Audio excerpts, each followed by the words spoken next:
It's 8:44. Dr. Anjhula Mya is with us this morning as we focus on your mental health. Now, we're talking about overcoming regret. Yes. So, Dr. Anjhula, how do you overcome regret? Especially, for example, not doing something when you could have done it maybe years ago when you were younger, things like that. So, research has shown that in the short term, you have regrets for actions taken. And then over the long term, as you grow older, you have regrets for things not done.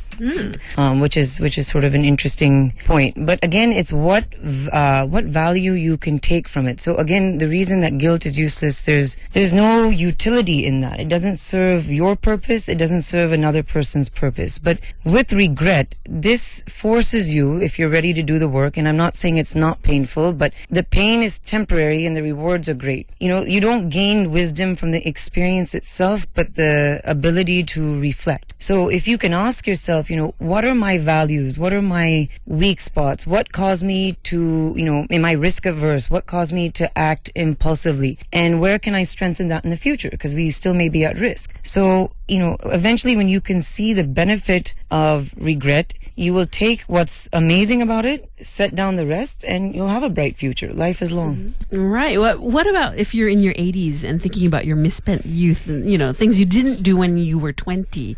Is there a point to all that? I would have 3 things to say about that. Firstly, how regret is experienced differs from culture to culture. In Asia, in our part of the world, in a collectivist culture, interestingly, we experience regret in less of a way because of societal and cultural pressures. For example, arranged marriages, we didn't have a choice in some ways. So there's less regret. That's the good news.